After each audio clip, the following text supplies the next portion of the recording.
इस क्वेश्चंस में 3 प्रतिरोधक है जिसका प्रतिरोध जो है 6 ओम करके है। तो इसमें से संयोजन किस प्रकार से करेंगे कि कुल प्रतिरोध जो है 9 ओम हो और 4 ओम हो। पहले 9 ओम के बारे में हम लोग देखेंगे। इसमें से क्या है कि 3 प्रतिरोधक का जो है प्रतिरोध जो है R1 is equal to 6 Om, R2 भी है 6 ओम और R3 भी है, ये है 6 ओम। इस तरह से तो हम सभी 1 नंबर क्वेश्चन को सॉल्व करेंगे। लाना है 9 ओम। तो 9 ओम के लिए हम सभी करेंगे इसमें से दोनों को जो है पहले समांतर क्रम में संयोजित करेंगे, ठीक है, और एक को श्रेणी क्रम में संयोजित कर देंगे। इस तरह से है, ये हो गया 6 ओम, मतलब 1/6 आप प्लस 1/6 सॉल्व करने पर 3 आ जाएगा। समांतर क्रम में अगर संयोजित हम लोग करते हैं तो 3 आ जाएगा, और एक जो है श्रेणी क्रम में 6 रहेगा, 6 ओम का, तो 4 3 9 हो जाएगा। ये हो गया ऐसे। तो इसमें से हम लोग लिखेंगे R1 और R2 को समांतर क्रम में संयोजित करेंगे। R1 और R2 को समांतर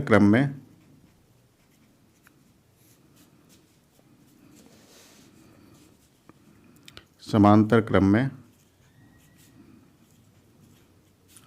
संयोजित करेंगे।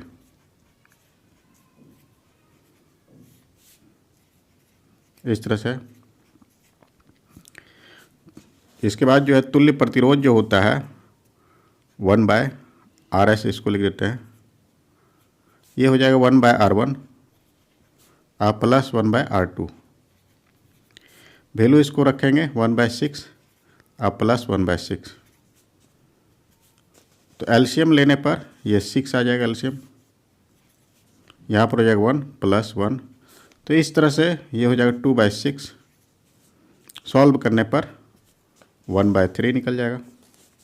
1/RS, 1/RS इक्वल टू हो गया 1/3। तो इसमें से RS का वैल्यू जो निकलेगा, RS इज इक्वल टू 3 ओम निकला। अब जो है हम सभी तुल्य प्रतिरोध को श्रेणी क्रम में संयोजित करेंगे।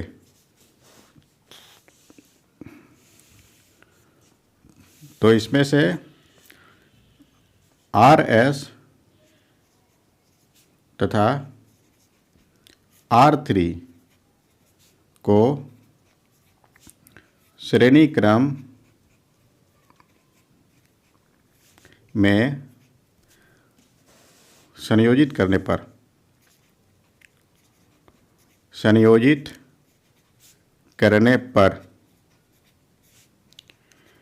तो संयोजित करने पर इसमें से तुल्य प्रतिरोध जो है वो RP से डिनोट करते हैं इसको।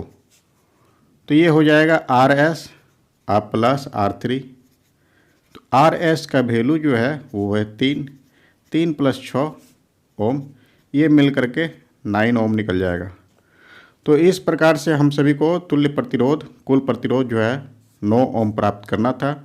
तो 9 ओम के लिए क्या करेंगे, 2 प्रतिरोधकों को पहले श्रेणी क्रम समांतर क्रम में संयोजित करेंगे, और जो समतुल्य प्रतिरोध होगा उसको फिर श्रेणी क्रम में संयोजित करेंगे। तो इस प्रकार से हम सभी को 9 ओम प्राप्त हो जाएगा। तो 2 प्रतिरोधकों को समांतर क्रम में संयोजन तथा तीसरे प्रतिरोधक के साथ में श्रेणी क्रम में संयोजित करेंगे। तो इसमें से लिखेंगे 2 प्रतिरोधकों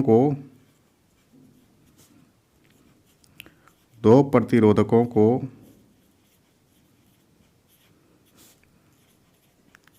समांतर क्रम में समांतर क्रम तथा तुल्य प्रतिरोध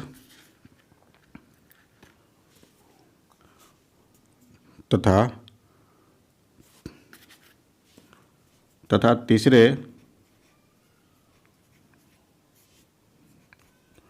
प्रतिरोधक के साथ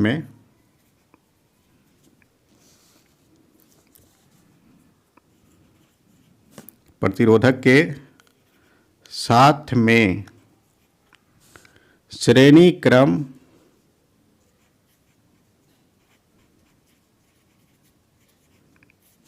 संयोजन करने पर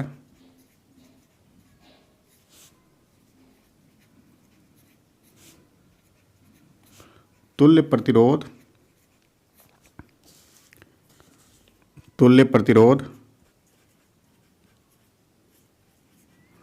9 ओम प्राप्त होगा। इस तरह से इसको सॉल्व करना था। और इसी प्रकार से दूसरा जो क्वेश्चन है उसमें से हम सभी को 4 ओम लाना है। तो 4 ओम किस प्रकार से हम सभी ला सकते हैं? तो इसमें से क्या करेंगे, 2 प्रतिरोध जो होगा उसको हम सभी समान श्रेणी क्रम में संयोजित करेंगे। 6 और 6 12 हो जाता है। और जो तुल्य प्रतिरोध होगा 1/12 उसको जो है 6 ओम के साथ में समांतर क्रम में संयोजित कर देंगे। तो 1/12 और प्लस 1/3 करेंगे। ठीक है, 1/12 प्लस 1/3 तो करके देखते हैं। इसमें से 1/6 तो दूसरा नंबर में क्या करना है, 2 प्रतिरोधक को पहले श्रेणी क्रम में संयोजित करेंगे और तीसरे प्रतिरोधक को एक समांतर क्रम में संयोजित करेंगे। इस तरह से होगा। ये हो गया 6 ओम, ये भी हो जाएगा 6 ओम और ये हो गया 6 ओम। तो R1 और R2 को श्रेणी क्रम में संयोजित करने पर R1 और R2 को श्रेणी क्रम में संयोजित करने पर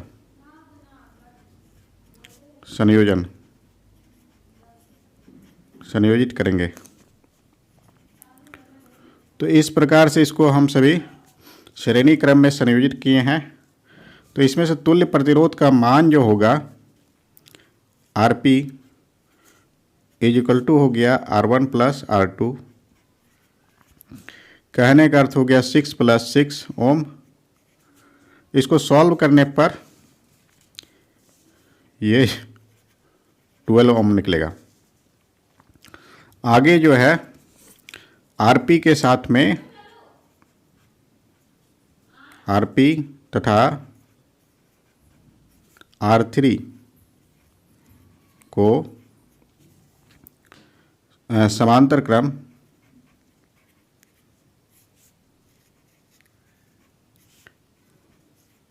संयोजित करेंगे।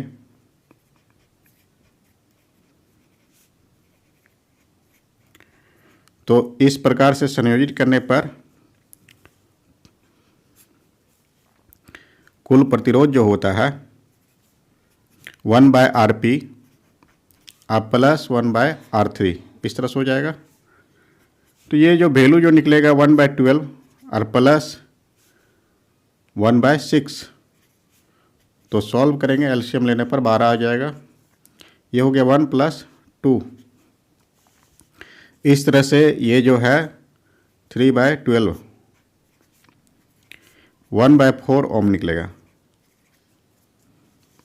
तो RS का वैल्यू जो है ये निकल जाएगा 4 ओम। तो इस प्रकार से संयोजन से हमें 4 ओम तुल्य प्रतिरोध प्राप्त होता है।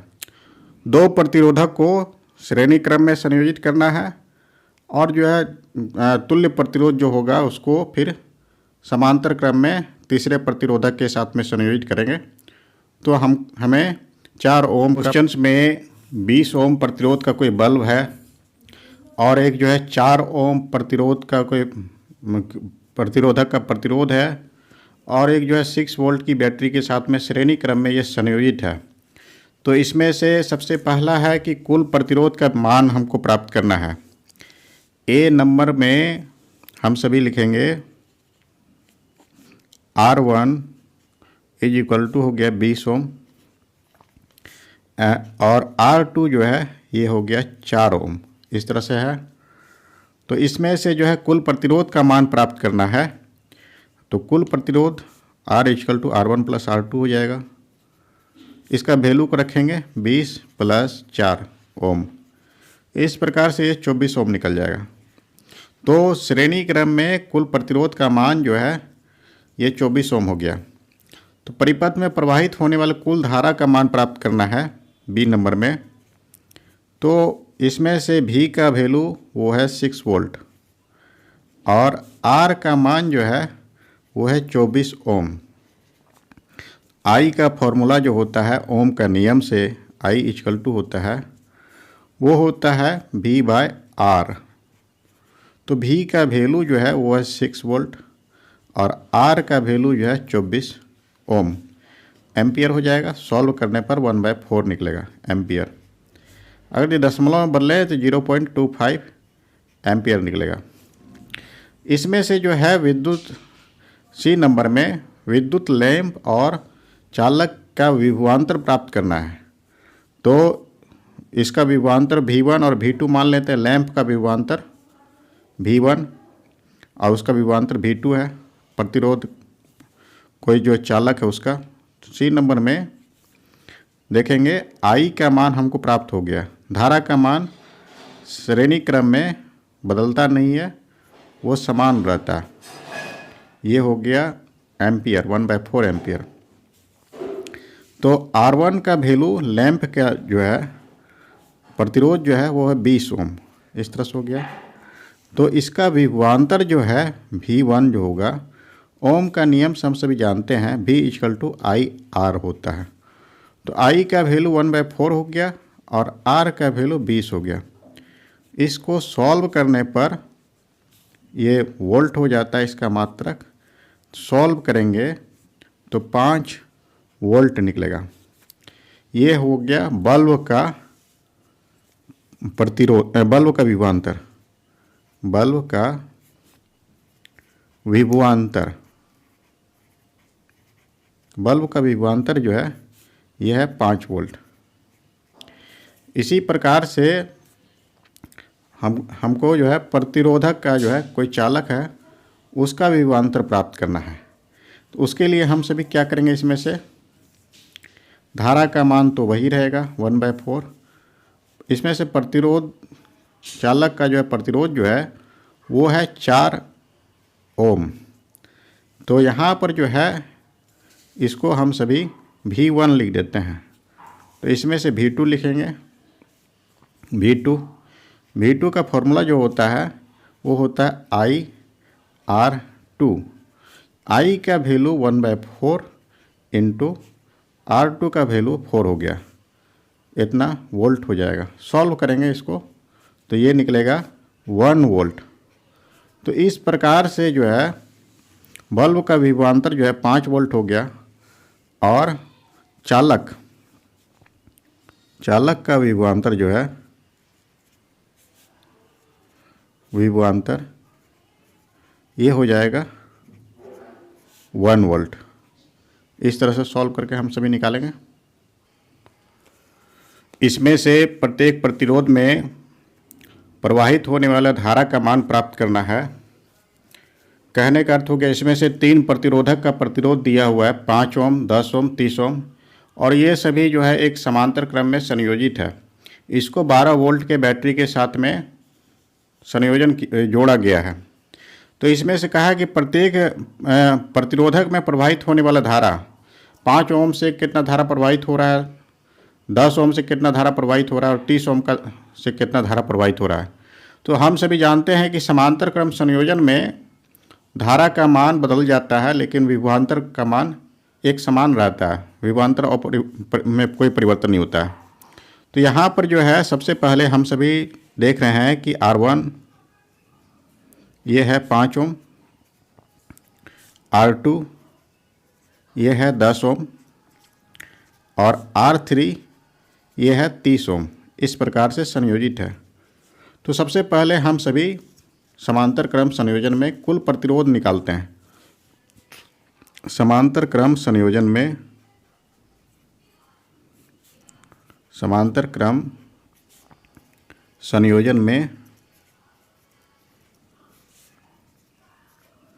कुल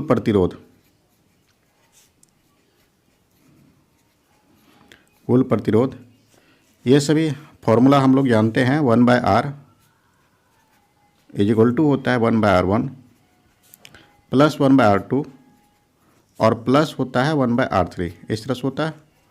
इसमें से वैल्यू को हम लोग रखेंगे 1/5 हो जाएगा, आप प्लस 1/10, आप प्लस 1/30, इस तरह से हो जाएगा ओम। तो इसमें से हम सभी एलसीएम निकालेंगे, 5, 10 और 30 का एलसीएम, ये एलसीएम आएगा 30। तो यहाँ पर हो जाएगा 6 + 3 और प्लस 1, इस तरह से निकलेगा 6 + 3 + 1, कहने का अर्थ हो गया 10/30 ओम। सॉल्व करने पर 1/3 ओम निकलेगा। आर का वैल्यू इससे सॉल्व करने पर आर का वैल्यू ये जो है 3 ओम निकल जाएगा। तो इस प्रकार से कुल प्रतिरोध जो है वो 3 ओम निकल गया। और हम सभी जानते हैं V का वैल्यू जो है वो 12 वोल्ट दिया हुआ है, ठीक है। V = 12 वोल्ट, ठीक। तो इसमें से हम सभी I का मान निकालेंगे, धारा का मान। ओम का नियम से धारा जो होगा, मतलब कि परिपथ में प्रवाहित होने वाला धारा, I जो हो गया ये होता है V/R। तो इसमें से V का वैल्यू जो है 12 है और R का वैल्यू 3 है, ये हो जाएगा एम्पियर। कहने का अर्थ हो गया 4 एम्पियर का धारा परिपथ में प्रवाहित हो रहा है। तो इसमें से B नंबर में क्वेश्चन पूछा था परिपथ में प्रवाहित होने वाला धारा कितना होगा, तो ये 4 एम्पियर हो गया। और कुल प्रतिरोध का मान C नंबर में जैसे पूछा था तो ये 3 ओम का निकलेगा। अब जो है प्रत्येक प्रतिरोधक में प्रवाहित होने वाला धारा का मान निकालेंगे हम सभी। A नंबर का क्वेश्चन में सॉल्व करना है, A नंबर का क्वेश्चन में। तो A नंबर का क्वेश्चन जो है इसमें से R1 का वैल्यू जो है वो है 5 ओम और जो है इसमें से V का वैल्यू हम सभी जानते हैं विभवांतर का मान बदलता नहीं है, 12 वोल्ट है। तो इसमें से प्रवाहित होने वाला धारा जो होगा I1 ये हो जाएगा V/R1, ऐसे हो जाएगा। V का वैल्यू जो है वो है 12 और R का वैल्यू है 5 एम्पियर हो जाएगा। सॉल्व करने पर 2.4 एम्पियर निकलेगा। इसी प्रकार से दूसरा प्रतिरोधक में प्रवाहित होने वाला धारा का मान निकालेंगे हम सभी। तो दूसरा प्रतिरोधक का जो है प्रतिरोध जो है वो R2 जो है ये है 10 ओम और जो है इसमें से विभवांतर का मान वो है 12 वोल्ट ही रहेगा। तो दूसरी धारा जो होगा I2 ये हो जाएगा V/R2। तो V का वैल्यू ये हो गया 12 और R का वैल्यू हो गया 10 एम्पियर। सॉल्व अगर करेंगे तो 1.2 एम्पियर निकलेगा इसमें। इसी प्रकार से R3 का वैल्यू जो है वो है 30 ओम। तो इसमें से प्रवाहित होने वाले धारा का मान जो होगा I3 इसको लिखेंगे, ये हो जाएगा V/R3। तो V का वैल्यू जो है ये है 12 और R3 का वैल्यू जो है वो है 30। तो 3 बार में 3 चौके 12 होता है, 10 हो गया। ये एम्पियर निकलेगा, कहने का अर्थ हो गया 0.4 एम्पियर। तो इस तरह से प्रतिरोधकों से प्रवाहित होने वाला धारा जो है, प्रतिरोधकों से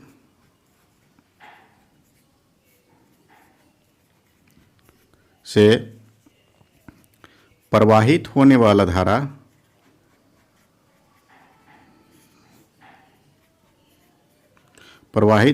धारा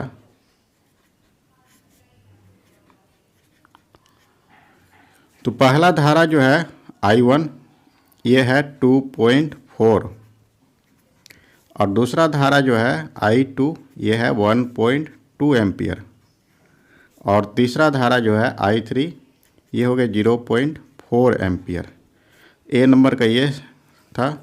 और बी नंबर में था परिपथ में प्रवाहित होने वाला धारा कितना है।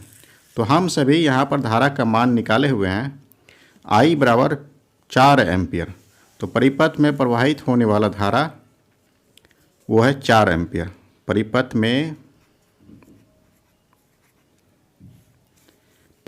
में प्रवाहित होने वाला धारा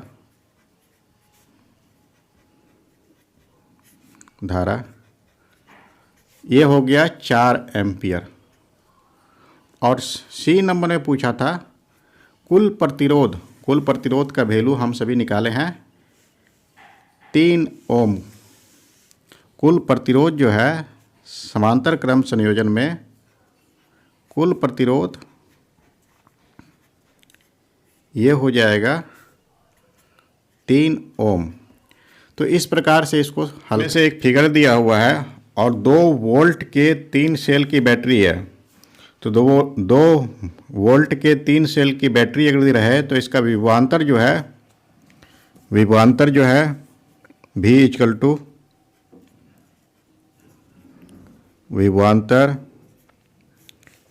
टू हो गया 2 गुना 3 वोल्ट। कहने का अर्थ हो गया ये 6 वोल्ट का इसमें से बैटरी है, 6 वोल्ट का विभवांतर है इसमें से। और जो है इसमें से 3 प्रतिरोध जो है R1 ये हो गया 5 ओम, R2 जो है ये है 8 ओम और R3 का मान इसमें से है ये 12 ओम का है। ये आपस में श्रेणी क्रम में संयोजित है। तो हम सभी को इसमें से वोल्ट मीटर का पाठ्यांक क्या होगा, V का मान 12 ओम का जो प्रतिरोधक के बीच में लगा हुआ है, और एमीटर का पाठ्यांक क्या होगा। तो हम सभी जानते हैं कि श्रेणी क्रम संयोजन में धारा का मान प्रत्येक प्रतिरोधक के लिए समान रहता है, लेकिन विभवांतर का मान बदल जाता है। तो सबसे पहले हम सभी इसमें से कुल प्रतिरोध निकालेंगे। तो श्रेणी क्रम संयोजन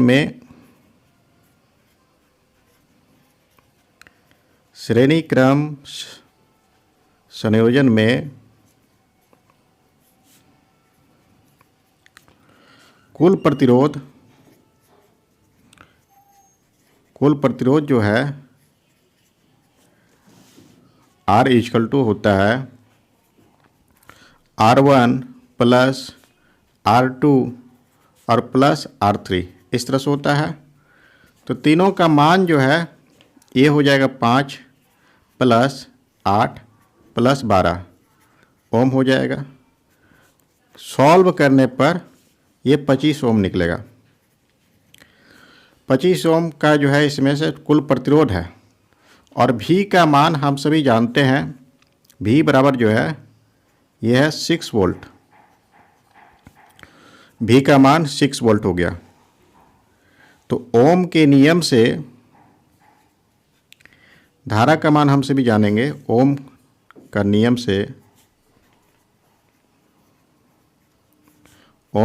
से I इज इक्वल टू होता है V बाय R। तो V का वैल्यू 6 है और R का वैल्यू 25 है। एम्पियर हो जाएगा। ये सॉल्व अगर करें हम इसको, सॉल्व करके दशमलव में भी बदल सकते हैं। इसको दशमलव में बदलेंगे अगर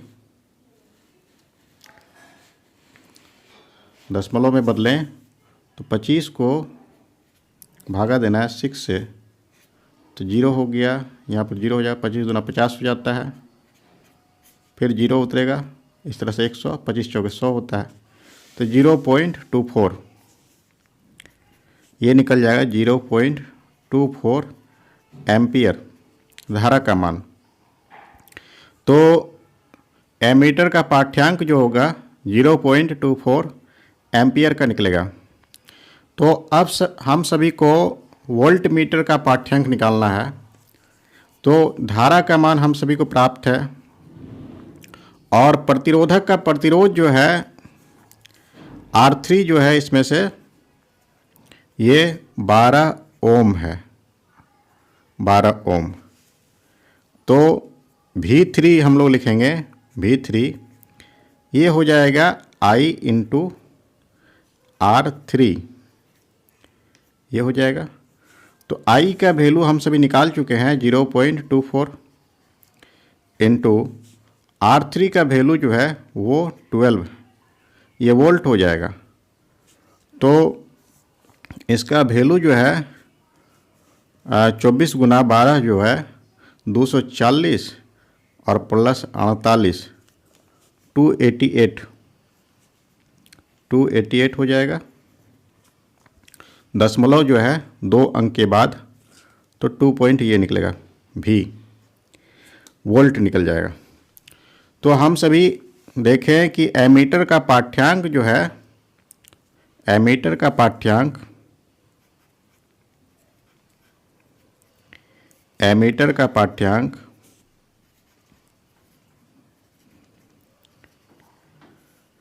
ये होगा 0.24 एम्पियर, तथा वोल्ट